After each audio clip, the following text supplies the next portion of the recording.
자, 이제 오늘 요한일서 3장을 마무리합니다. 이 요한일서 3장에서 이 사도 요한은 이 죄와 마귀의 일들을 멸하기 위해 오신 예수 그리스도에 대해서 선포했고, 이어서 예수님 안에서 함께 거하는 형제들을 사랑하라는 새 계명을 우리에게 다시 전했습니다. 자, 우리 성도들은 예수님을 통하여 죄와 마귀에게서 건진받아 생명으로 옮겨진 자들입니다. 그러므로 우리는 이 생명 안에서 한 몸을 이루고 있는 형제들을 사랑하는 것이 마땅합니다. 예수님께서는 우리를 위하여 그분의 목숨을 버리심으로써 우리에게 참된 사랑이 무엇인지를 친히 보여주셨습니다. 그러므로 예수님의 사랑을 받은 그리스도인들은 마땅히 예수님과 같이 형제들을 위해서 목숨까지도 내어주고 또한 자기의 재물을 나누어 줄 수 있어야 한다라고 이렇게 요한 사도는 말하고 있습니다. 자, 이 내용을 다시 한번 정리하자면 예수님을 자기의 구원자요 주인으로 참되게 믿는 사람은 먼저 하나님을 깊이 사랑하게 되고 또한 이어서 자기 이웃인 형제들을 사랑하게 됩니다. 성령님의 인도하심을 받는 성도는 이 사랑을 행할 수밖에 없습니다. 이것이 바로 성경이 말씀하는 행함이 있는 믿음이라는 것입니다. 말과 혀로만 사랑하는 것이 아니라 마음과 행실 모든 면에서 사랑을 실천하는 것, 이것입니다. 여러분, 우리가 아는 것처럼 참된 믿음은 반드시 좋은 열매를 맺게 되어 있습니다.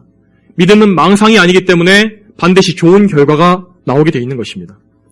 우리가 하나님 안에서 참된 믿음을 가졌을 때에 맺게 될 좋은 열매가 오늘 본문 19절에 나오고 있는 것을 볼 수 있습니다. 자, 본문을 보겠습니다. 19절입니다. 자, 이것으로 우리는 진리에 속한 줄을 알고 우리의 마음을 그분 앞에서 굳세게 할 것이다. 자, 이 구절에서 맨 처음에 이것으로라고 되어 있는데 이 단어는 문맥상 형제 사랑을 말하는 것입니다.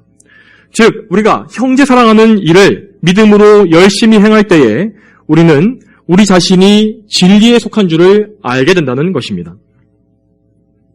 여기서 우리는 하나님의 풍성하신 은혜에 대해서 더 많은 것들을 깨닫게 됩니다. 하나님의 은혜는 참으로 무한하고 끝이 없으시기 때문에 그 은혜가 가져오는 결과 역시 아주 풍성하고 계속해서 이어집니다. 여러분, 우리가 처음 거듭났을 때를 생각해 보시기 바랍니다. 우리는 처음 거듭나서 예수님을 믿었을 때에 단지 작은 믿음만으로 시작하게 됩니다. 그 믿음은 거의 눈에 보이지 않을 만큼 매우 미약한 것이지만 하나님께서는 성령님을 통하여 끊임없이 은혜의 단비와 햇빛과 양분을 우리에게 내려주셔서 그 믿음이 점차 자라가게 하십니다. 자, 그렇게 믿음이 성장하게 되면서 우리는 사랑의 열매를 점점 더 많이 맺게 되는 것입니다. 자, 이 사랑은 우리에게 속한 것들을 하나님께 드리고 또한 형제들을 위해 나누는 것으로 전환하게 된다고 말씀하였습니다. 자, 사랑이라는 것이 이처럼 나의 것을 남에게 또 하나님께 바치는 것이기 때문에 표면적으로는 우리가 손해를 보는 것처럼 느낄 수가 있습니다. 그러나 하나님께서는 이 믿음의 사랑에 대해서 결코 손해가 나게 하시는 법이 없습니다. 하나님께서는 우리가 맺는 열매를 보고 매우 기뻐하시고 흡족해 하시며 열매를 맺는 가지가 더욱더 많은 열매를 맺도록 우리를 더욱더 강하게 하시고 더욱더 깨끗하게 구별해 주십니다. 자, 그렇게 되면 우리는 19절에서처럼 우리가 진리에 속했다는 증거를 우리 안에서 발견하게 될 것이고 그러면 하나님 안에서 굳센 마음을 가지게 되는 것입니다. 자, 여러분, 우리가 교회 역사 속에서 발견하게 되는 모든 신앙의 거인들, 영적 거장들은 바로 이러한 과정을 반복하면서 하나님께서 길러내신 사람들이었습니다. 자, 우리는 교회사에서 과거의 믿음의 선조들을 보면서 도대체 어떻게 저분들은 저렇게 큰 믿음을 가질 수 있었을까? 왜 저분들에 비해서 우리 시대와 우리의 믿음은 이렇게 작고 연약한 것일까? 라고 생각하지 않습니까? 여러분, 그런데 그 차이는 다른 곳에서 오는 것이 아닙니다. 자, 첫째로는 하나님께서 그 시대 그들에게 아주 풍성하고 많은 은혜를 부어주신 것이고 또한 그 은혜를 받은 사람들 역시 매우 충성되게 열매를 많이 맺은 것입니다. 그 과정이 계속 평생에 반복됨으로써 그들은 정말로 굳센 믿음과 확신을 가진 신앙의 거목이 된 것이고 이렇게 수백 년이 지난 후에도 우리에게 큰 유익을 주는 영적 유산들을 많이 남기게 된 것입니다. 여러분, 그런데 은혜 받는 원리에 있어서는 우리 역시 그들과 다르지 않습니다. 우리 역시 똑같습니다. 우리 역시 참된 믿음을 가지고 행함과 진실함으로 사랑하는 일을 계속해서 할 때에 그것은 우리가 진리에 속했다는 확실한 증거가 될 것입니다. 이 은혜의 증거는 우리 안에 내적인 확신을 가지게 하고 굳건한 믿음을 만들어냅니다. 이런 믿음을 가진 사람은 구원의 확신을 가지고 의심치 않으며 자기가 믿는 바가 무엇인지 그것이 무엇인지를 명확하게 알고서 다른 사람들에게도 그것을 전할 수가 있습니다. 이런 사람들은 요한일서 2장에 나와 있는 영적인 청년들 그리고 영적인 아비들과 같이 영적인 성장을 이룬 사람들이고 그렇기 때문에 영적인 어린아이 같이 신앙의 초보적인 단계로 다시 되돌아가는 일이 없습니다. 자, 우리 모두는 이러한 확신 있는 성숙한 믿음을 반드시 소유해야 합니다. 자, 물론 믿음에 확신이 없다고 해서 이런 굳센 믿음이 없다고 해서 무조건 구원받지 못했다는 것이 아닙니다. 자, 겨자씨와 같이 아직 뭔가 보이는 것도 없는 정말 작은 믿음이라 할지라도 그가 정말 예수님을 구주로 믿고 회개한 사람이라면 그는 구원을 받습니다. 자, 그러나 문제는 교회를 오랫동안 다니고 신앙의 연수가 많이 쌓여감에도 불구하고 여전히 신앙이 자라지 않고 확신을 가지지 못한 사람들의 경우입니다. 이것이 문제입니다. 자, 우리 주변에 이런 사람들이 분명히 있습니다. 교회에 오래 다녔기 때문에 들은 것이 많으니까 아는 것도 많고 사람들과도 잘 지냅니다. 그렇지만 실상 그들에게 사랑의 열매는 드러나지 않습니다. 그들은 구원의 확신이 있다고 말은 하지만 그의 말과 생각을 자세히 살펴보면 그는 단지 머리로만 복음을 믿을 뿐이고 성도다운 그런 것이 없는 것입니다. 마음속에는 미움과 시기와 질투가 전혀 주저들지 않고 세상을 사랑하는 마음도 줄지도 않습니다. 굳센 믿음이 없기 때문에 뿌리가 없기 때문에 조금만 어려움이 찾아오게 되면은 금세 시험에 들고 마음도 강팍해져서 주변의 형제들을 해롭게 하고 또한 심지어는 교회를 떠나는 일도 벌어지게 됩니다. 여러분, 만약 여러분 중에서 이런 분들이 계신다면 그 사람은 자기의 믿음, 자신의 신앙생활을 심각하게 돌이켜보아야 합니다. 여러분, 성도는 반드시 이 하나님 말씀에 성령께서 거주하시는 거룩한 성전이라 말하지 않았습니까? 여러분, 그런데 거룩하신 성령께서 그분이 거하시는 성전을 깨끗하게 하시거나 거룩하게 하시지 않겠습니까? 또한 그리스도인은 예수님께 접붙여진 가지라고 했는데 가장 좋은 줄기인 예수님께 접붙여진 가지가 좋은 열매를 맺지 않는다는 것이 말이 되겠습니까? 그러면 우리는 우리 자신의 믿음을 잘 생각해 보아야 합니다. 과연 나의 믿음은 열매를 맺는 참된 믿음인가? 나의 믿음은 정말로 꾸준히 자라가고 있는가? 과거와는 달리 정말 흔들리지 않는 굳센 확신을 소유하게 되었는가? 나의 지식은 또한 어떠한가? 이런 것들을 잘 점검해 보아야 합니다. 이런 것들이 우리 안에 보이지 않는다면 우리는 영적으로 정말 심각한 문제를 가지고 있는 것입니다. 우리가 그런 사람들이라면은 그런 사람은 즉시 예수님의 십자가 앞으로 달려가야 합니다. 예수님께서 못 박혀 돌아가신 그 십자가가 정말 나와 관계 있는 것인지를 잘 생각해 보아야 하는 것입니다. 하나님의 아들이신 예수님께서 죽으셔야 할 만큼 나 자신이 끔찍한 죄인이라는 사실을 나는 정말 깊이 깨달은 적이 있는가? 이것을 다시 한번 생각해 보아야 합니다. 사랑하는 성도 여러분, 우리 모두는 예수님의 십자가 아래에서 그 골고다 언덕에서 새로운 삶을 시작한 참된 성도여야 합니다. 우리 모두는 옛사람이 십자가에 못 박혀 죽고 완전히 새로운 사람으로 새롭게 거듭나야 하는 것입니다. 이 조건에 있어서는 여러분 중 어느 누구도 예외일 수가 없습니다.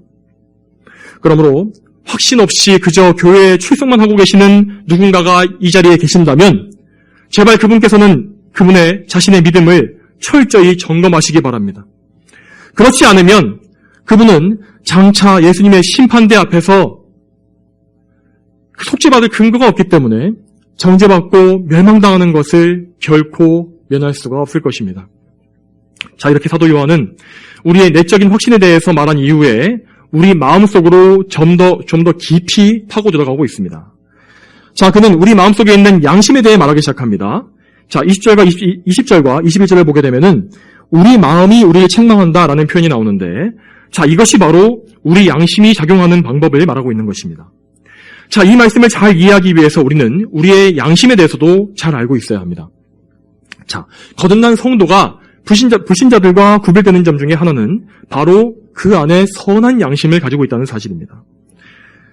물론 죄로 인해 죽은 상태 그대로의 자연인들도 불신자들도 양심을 가지고 있습니다. 그래서 로마서 2장 15절을 보면은 그들의 양심, 불신자의 양심이 그들 자신을 고발한다고 말하고 있는 것입니다. 이처럼 불신자들은 그들 역시 원래부터 가지고 있는 양심 안에 하나님의 법이 새겨져 있습니다. 자, 그렇기 때문에 이 세상에는 불신자가 가득하지만 그럼에도 불구하고 살인이나 폭력이나 간음, 부모 공경 등에 대한 만국 공통의 법이 존재하고 있는 것입니다. 자, 그러나 죄로 인해 타락하고 부패한 상태로 계속해서 악을 행하게 되면 그 죄인들은 점점 더 양심이 더 더럽혀지고 망가지게 됩니다.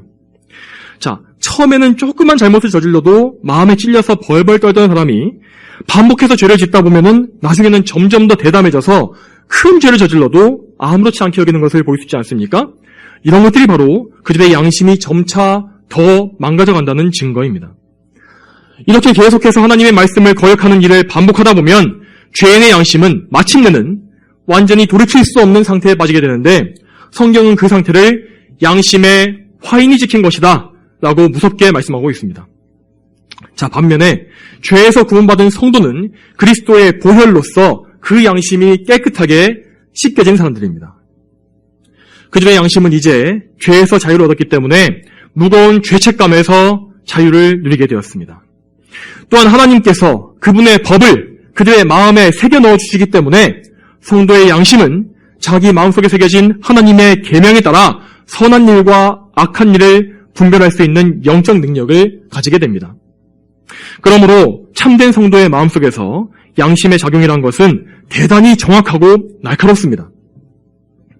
양심의 민감함은 물론 이 성도 개개인별로 조금씩 차이가 있습니다.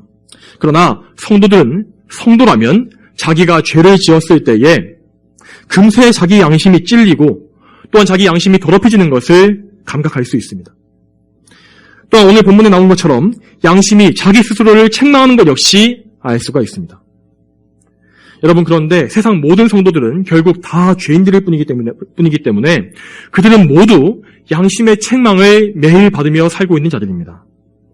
우리는 성경 말씀대로 물론 우리 자신을 절제함으로써 뭔가 표면적으로는 겉으로는 죄악된 마음을 표출하지 않고 참아낼 수가 있습니다. 그러나 우리 양심만큼은 우리 마음속 깊은 죄를 다 알고 있습니다.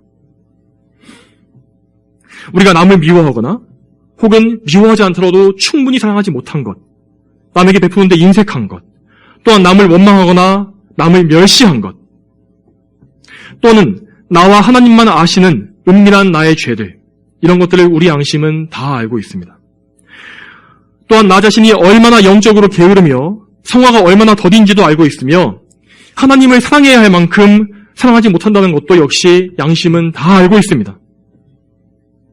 우리의 양심은 우리가 거룩하게 성화되어 갈수록 더욱더 예리해지고 더 정확해집니다.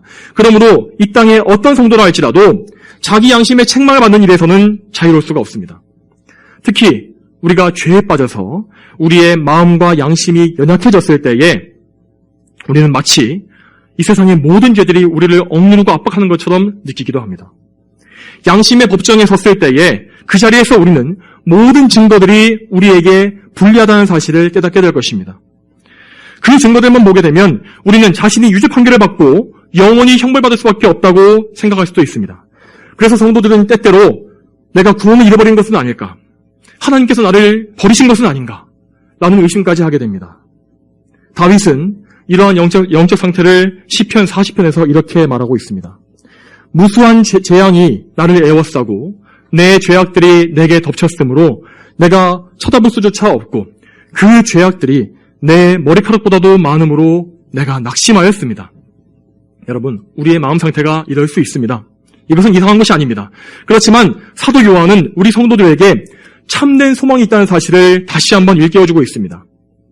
만일 우리의 마음이 우리를 책망할 것이 있다고 하여도 하나님께서는 우리 마음보다 더 크시고 모든 것을 아신다. 우리의 양심이 제 아무리 정확하고 엄격하다 할지라도 여러분, 모든 것을 아시는 하나님 앞에서 그것이 비할 바가 되겠습니까? 우리의 양심은 하나님 앞에서는 아무것도 아닙니다. 하나님께서는 우리의 모든 죄를 다 아십니다. 또한 우리가 기억하지도 못할 정도로 아주 사소해 보이는 죄들과 아주 오래전에 지은 죄들도 하나님은 다 알고 계십니다.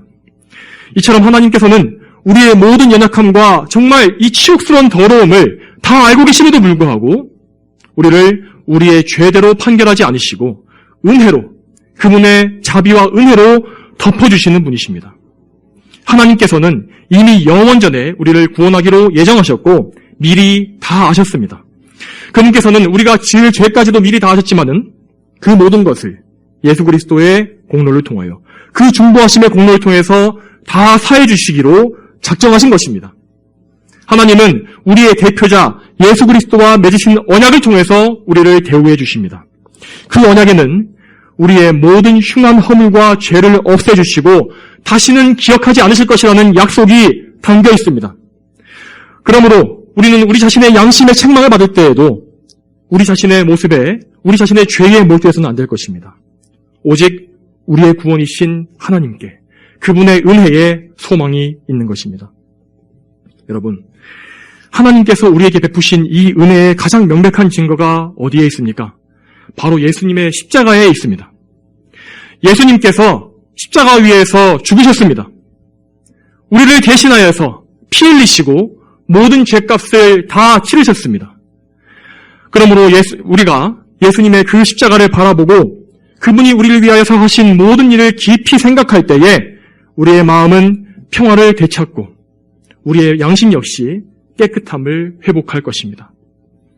우리는 평생 동안 이 과정, 이 회개의 과정을 몇 번이고 반복해서 항상 우리가 깨끗한 양심을 가지고 살 수 있도록 해야 할 것입니다. 더럽혀진 양심 때문에 죄책감에 억눌려 있는 것은 그리스도인, 성도로서 합당한 것이 아니기 때문입니다. 우리는 예수님께서 단번에 드리신 영원한 희생제사로 완벽해진 사람들입니다. 우리의 의는 완전합니다. 이 사실을 여러분의 양심에 반복해서 깨우쳐 주시기 바랍니다. 그렇게 함으로써 그리스도 예수님을 전적으로 믿고 의지하는 가운데 철저히 죄를 끊으시길 바랍니다. 여러분의 마음을 하나님의 거룩한 말씀으로 가득 채워서 죄와 정욕이 비집고 들어올 틈이 없도록 하시기 바랍니다. 우리는 이렇게 함으로써 굳센 믿음을 견지하는 가운데 이제 오늘 본문의 21절에 나와 있는 더 나은 상태로 진보해 나갈 수가 있는 것입니다. 이제 21절을 보겠습니다. 사랑하는 자들아, 만일 우리의 마음이 우리를 책망할 것이 없으면 하나님 앞에서 담대함을 얻고. 자, 요한은 이 편지를 읽는 모든 성도들이 21절과 21절 이후에 나오는 온전한 믿음의 수준까지 자라가기를 진심으로 바랐습니다. 그래서 여기에서 요한은 우리 성도들에게 정말 애정을 담아서 권면하면서 다시금 사랑하는 자들아 라고 우리를 부르고 있는 것입니다. 자, 그러면 그가 말하는 온전한 믿음의 분량이란 무엇입니까?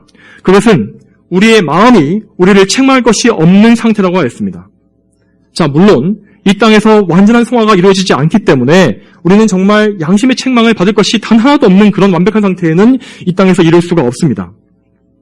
그렇지만 자, 이 말씀은 우리가 성화의 진보를 이룸으로써 영적으로 강건해지는 영적인 강건한 상태를 말하는 것입니다. 자, 이러한 영적 강건함을 갖춘 이 상태에서 자, 우리는 우리의 평안을 크게 깨뜨릴 만한 고의적인 범죄, 그런 심각한 범죄에 빠지지 않게 됩니다. 또한 우리가 어쩔 수 없이 짓게 되는 죄들에 대해서도 예민하게 반응해서 즉각 회개하게 됩니다. 죄를 묵혀두지 않게 됩니다. 자, 이렇게 영적으로 강건할 때에 우리는 하나님 앞에서 담대함을 얻을 수 있는데 이 담대함이란 우리의 구원의 근거가 되시는 예수 그리스도를 굳게 믿음으로 얻는 담대함입니다.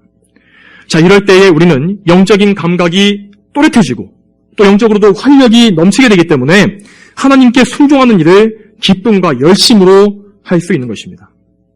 또한 이럴 때 우리는 하나님의 뜻에 우리의 뜻이 합치되는 것을 경험할 수가 있습니다. 이런 기쁨을 우리는 누릴 수 있는 것입니다. 이럴 때 우리는 세상의 정욕과 부패한 욕망의 지배를 받지 않게 되고 죄를 이기며 정욕을 절제하는 영적 능력을 소유하게 됩니다. 우리는 하나님의 영광을 강하게 열망하게 되며 우리의 모든 욕망을 굴복시켜서 하나님의 영광에 초점을 맞출 수가 있게 됩니다.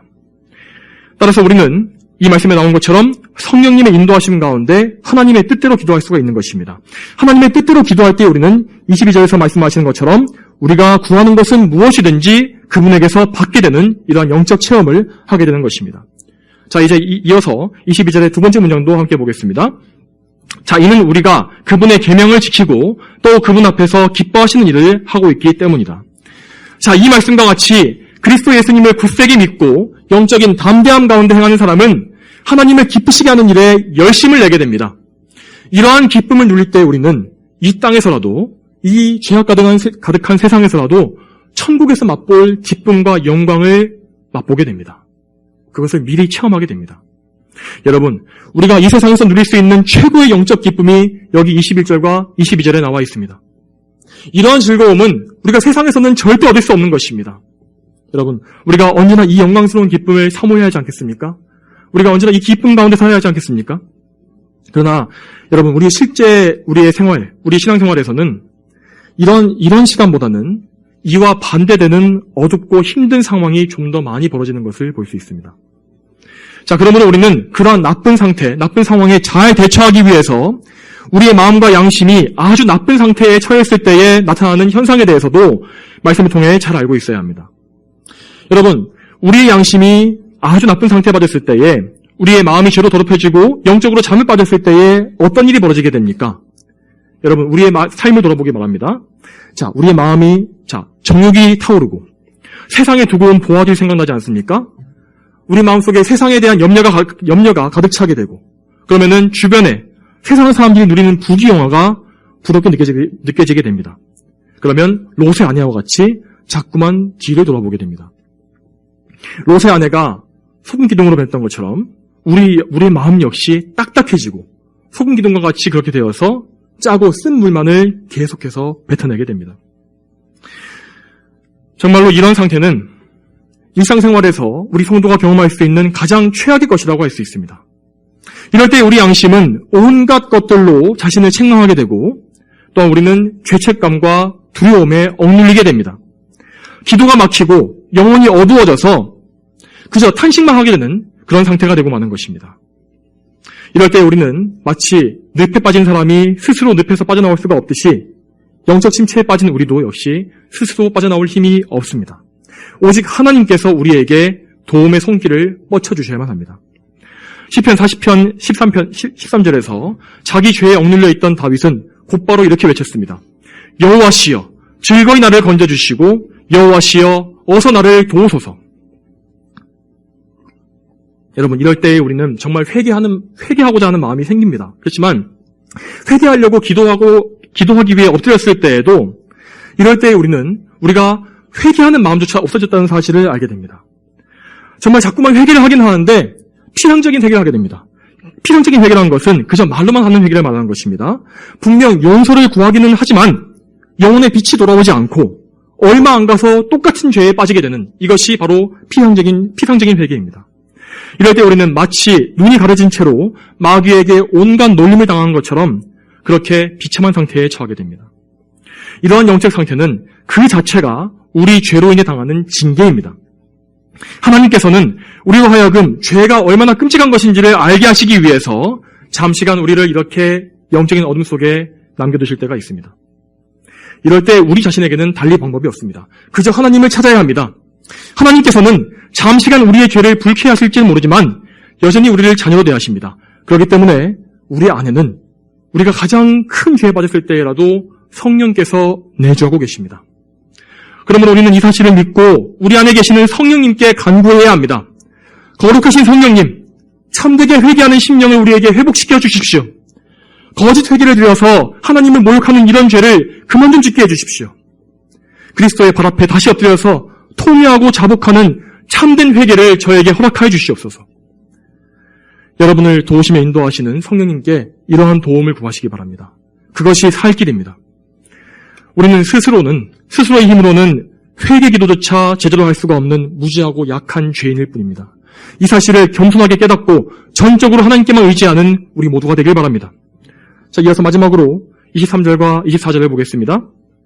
여기에서 사도는 3장의 내용을 다시 한번 요약해서 강조해주고 있습니다. 그는 다시금 예수 그리스도의 계명이 무엇인지를 일깨워줍니다.